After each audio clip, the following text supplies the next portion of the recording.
এবার শেখ হাসিনার মেয়ে সায়মা ওয়াজেদ পুতুলের গুলশানের একটি ফ্ল্যাট ক্রোকের নির্দেশ দিয়েছেন আদালত। মঙ্গলবার দুর্নীতি দমন কমিশনের নিয়মিত ব্রিফিংয়ে এই তথ্য জানান দুদক মহাপরিচালক আক্তার হোসেন। একই সাথে হাসিনা পরিবারের দুর্নীতির তদন্তে আদালতের নির্দেশনা পেলে রেড অ্যালার্ট জারি করা হতে পারে বলেও জানান তিনি। এদিন দুর্নীতির অভিযোগে সাবেক মুক্তিযুদ্ধ মন্ত্রী আকম মোজাম্মেল হকের বিরুদ্ধে মামলা করেছে দুদক।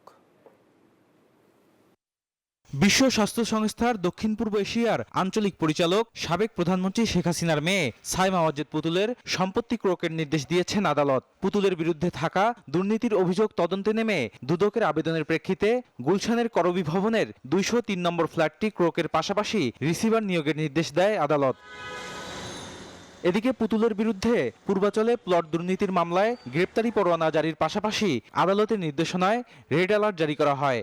সাবেক প্রধানমন্ত্রীর এই মেয়ের বিরুদ্ধে ইতিমধ্যে মোট 3টি মামলা দায়ের করেছে দুদক। অনুসন্ধানকালে এবং তদন্তকালে অভিযোগ সংশ্লিষ্ট যারা রয়েছেন তারা যদি সম্পদ সংক্রান্ত বিষয়গুলো তারা যদি অন্যত্র বিক্রি বা স্থানান্তর করার চেষ্টা করেন, সেই ধরনের তথ্য আমাদের অনুসন্ধানকারী দল কিংবা তদন্তকারী কর্মকর্তাদের কাছে এসে থাকলে তারা এই বিষয়ে আদালতের অনুমতিক্রমে এই কার্যক্রমগুলো গ্রহণ করে থাকেন। ছাত্র জনতার গণ অভ্যুত্থানের মুখে গত 5 আগস্ট দেশ ছেড়ে পালিয়ে যান সাবেক প্রধানমন্ত্রী শেখ হাসিনা।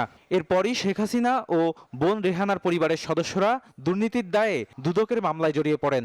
দুদক জানায় তদন্তের প্রয়োজনে পলাতক যে কারো বিরুদ্ধেই রেড অ্যালার্ট জারি হতে পারে।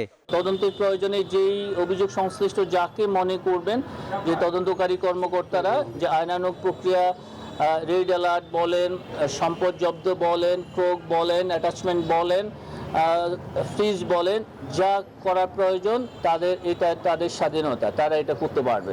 এদিন সাবেক মুক্তিযুদ্ধমন্ত্রী আকম মোজাম্মেল হকের বিরুদ্ধে 10 কোটি টাকার অবৈধ সম্পদ অর্জন ও ব্যাংকে 8 কোটি টাকার সন্দেহজনক লেনদেন থাকায় মামলা করেছে দুদক।